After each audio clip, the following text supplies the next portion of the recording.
Thanks to Skillshare for sponsoring this investigation into the fortress world of Cadia. The first 500 people to use the link in the description will receive 2 free months of Skillshare's online classes.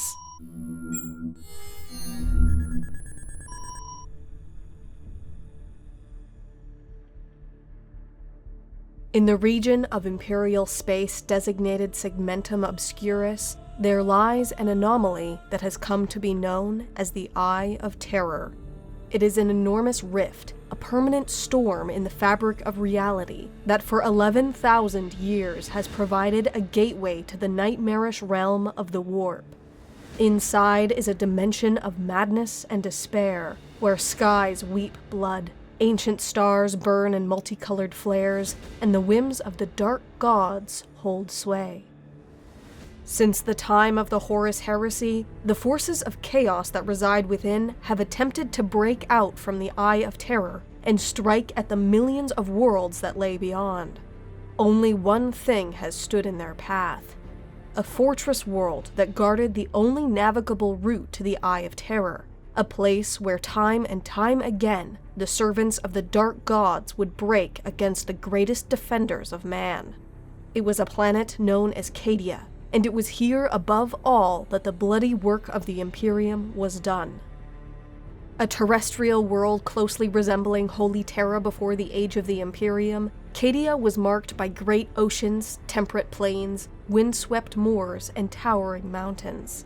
Cadia was colder than most civilized worlds, yet not enough to impede the planet's settlement. It was famous across the galaxy for its sparkling glaciers and thick pine forests. It was the planet's network of strange black monoliths that remained Cadia's most enduring mystery, however, known across the galaxy as the Cadian Pylons. When precisely Cadia was first colonized has been lost to antiquity, but in the decades before the Horus Heresy, it had become inhabited by a primitive race of violet-eyed humans who worshipped the Chaos Gods.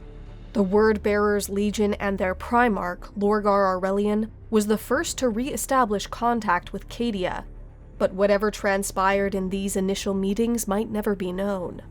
Lorgar ordered the cyclonic bombardment of the planet, wiping out the native Cadians and whatever secrets they possessed. With the end of the Horus Heresy, the Word-Bearers and their other traitor legions fled to the Eye of Terror to heal their wounds and nurture their hatred. Black crusades mounted across the galaxy from the Eye of Terror convinced the Imperium that Cadia was of vital strategic importance, and settlers were sent to the world to claim it in the name of the Emperor. Cadia was eventually forged into a world worthy of the Imperium, but it was learned at great cost that the planet would forever be threatened, and its entire society would have to reflect that. Its earliest cities were constructed in the traditional style emulating Holy Terra, but the broad avenues and ordered urban grids favored any attacking force, and sweeping changes were enacted.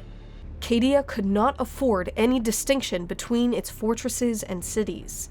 Streets were constructed in such a way as to disorient any potential invader, arrayed in zigzag patterns that would force an enemy to fight for every block. Bastions and local garrisons were stationed in every corner and spire that possessed a commanding view, while at the heart of every city was an enormous fortification known in the local dialect as a casser. From the air, these resembled intricate puzzles, which could be held for months, if not years, even if the surrounding city had been taken. Its people were no different than its buildings, reorganized into a society wholly devoted to the defense of their world. Every Cadian was taught the skills necessary to become a soldier from the moment they could walk. Tactical doctrine was prioritized above basic literacy, and every citizen was required to serve at least a 4-year term in the planet's military before either becoming a career soldier or instead joining Cadia's military-industrial complex. Even the wealthy and successful elite wore clothing reminiscent of the camouflage patterns issued to the lowliest guardsmen. The famed Cadian shock troops were widely regarded as the best soldiers in the Imperial Guard, and some of the most well-equipped. Regiments either formed on Cadia or those emulating its style and doctrine could be found across the entire galaxy. Cadian equipment in particular, was so ubiquitous that it was nearly the standard of the entire Astra Militarum. For millennia, the planet stood as an unshakable foundation that challenged the will of the dark gods themselves. Every invasion was shattered, and every Black Crusade was repelled. But in the 999th year of the 41st millennium, Cadia was finally broken. Abaddon the Despoiler, greatest champion of chaos since Horus himself, launched the 13th Black Crusade. In the opening moments, elements of the Planetary Guard turned traitor, assassinating Cadia's high command, its governor, and Lord Castellan. A reformed defense now under the command of Ursarkar E. Creed were able to contain this initial assault, but the Black Crusade was just beginning. In orbit of the planet, an enormous Chaos Armada traded blows with the warships of Battlefleet Cadia, all while reinforcements swept across Cadia's skies before joining in battle against the planet's beleaguered defenders. Mysteriously, it was not the famous fortress cities of Cadia that appeared to be Abaddon's primary target, but rather the large network of pylons, particularly those within the Elysian Fields. What precisely happened there can only be guessed at, but some claim that for a brief moment, servants of the Imperium working with ancient Xenos managed to activate the Cadian pylons. The forces of chaos were seemingly cut off from the warp, and even the Eye of Terror was said to shrink. By the order of Abaddon, however, an enormous blackstone fortress struck Cadia with the force of an artificial meteor. The planet's continents were split apart, its ancient forests burned away. The few who managed to evacuate the dying world bore witness not only to the destruction of Cadia, but to the expansion of the Eye of Terror across the entire galaxy. With the fall of Cadia, the forces of chaos had won a victory that for millennia had been almost unimaginable. Tendrils of the warp have split the galaxy in two, and there is little doubt that the Imperium has entered the time of ending.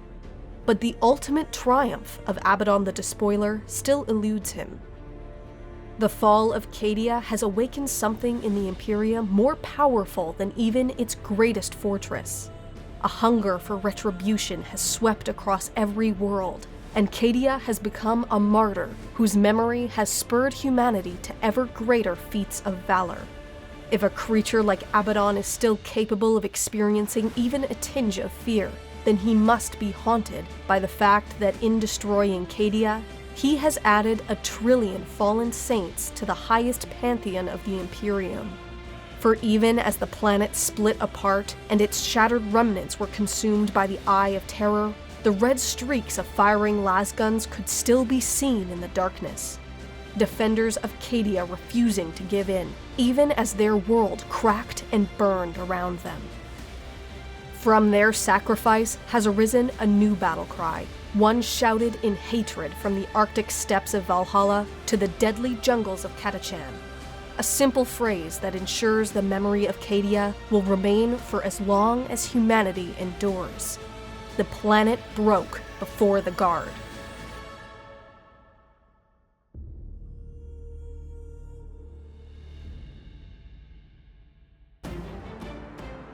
Thanks again to Skillshare for sponsoring this investigation. Skillshare is an online learning community with thousands of high-quality classes by experts working in their fields. If you've ever considered venturing into the grim darkness of the 41st millennium or elsewhere, Skillshare has many classes on designing gameplay for tabletop, role-playing, and video games, as well as guides on how to improve storytelling and character design. For less than $10 a month, Skillshare can help you build on your current skills or learn completely new ones, unlock new opportunities, and do your best work.